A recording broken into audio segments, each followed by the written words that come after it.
આમ તો છેલ્લા ઘણા સમયથી વિસાવદર, મોરબી અને ડેડિયાપાડા સતત ચર્ચામાં છે અને આ બધાનું કારણ છે આમ આદમી પાર્ટી. આમ આદમી પાર્ટીના ગોપાલ ઇટાલિયા વિસાવદરમાં સતત ચર્ચાનો વિષય બન્યા, કારણ કે તે ધારાસભ્ય બન્યા ત્યારબાદ એને અનેક મુદ્દાઓને લઈને જે ભ્રષ્ટાચાર થઈ રહ્યો છે તે ખુલ્લું પાડવાનો તેઓ પ્રયત્ન કરી રહ્યા છે. બીજી બાજુ મોરબીમાં છે લાફાકાંડ થયો અને આખરે જે કહેવાય છે ડેડિયાપાડામાં છે ચૈતર વસાવાની ધરપકડ થઈ. સતત ચર્ચામાં રહેતા ચૈતર વસાવા વધુ એક વખત ચર્ચામાં આવ્યા, કારણ કે તેમણે છે જે પ્રમાણે સંજય વસાવા પર ગ્લાસ ફેંક્યો અને ત્યારબાદ તેમની ધરપકડ કરવામાં આવી.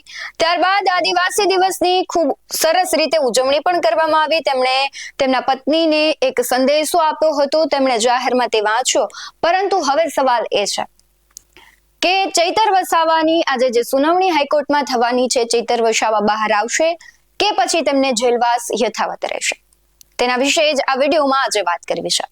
નમસ્કાર, BS9 TV ન્યૂઝમાં આપની સાથે હું ભગવતી વિશાવડિયા.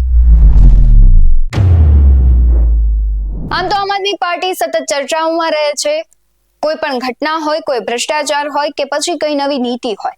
વિસાવદરમાં ગોપાલ ઇટાલિયાની જીત થઈ, બીજી બાજુ મોરબીમાં લાફાકાંડ સર્જાયો, એક બાજુ કરસન બાપુ ભાદરકાએ રાજીનામું આપ્યું અને ચૈતર વસાવાની ધરપકડ.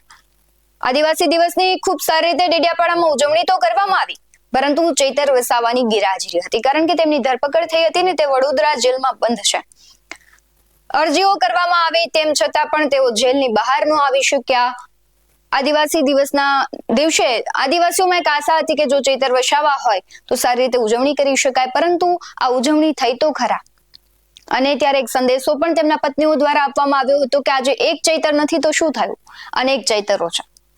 એટલે આ મામલો ત્યારે વધુ ગરમાયો કે હવે આમ તો આજે તેમની સુનાવણી થવાની છે, ત્યારે મહત્વનો સવાલ રહેશે કે ચૈતર વસાવા બહાર આવશે કે પછી કોઈ રાજકીય ષડયંત્ર હોય કે પછી હજુ તેમને સજા ભોગવવી પડશે ને જેલવાસ યથાવત રહેશે.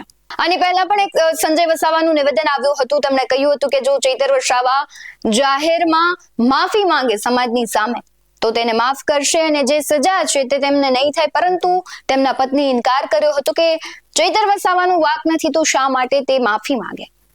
હવે આજે કહેવાય છે કે ખૂબ મહત્વનો નિર્ણય લેવાશે કે હાઈકોર્ટનો શું નિર્ણય હશે, અને સમગ્ર ઘટનામાં રાજકારણ ગરમાયું છે, કારણ કે આ એક રાજકીય ષડયંત્ર છે કે પછી શું છે?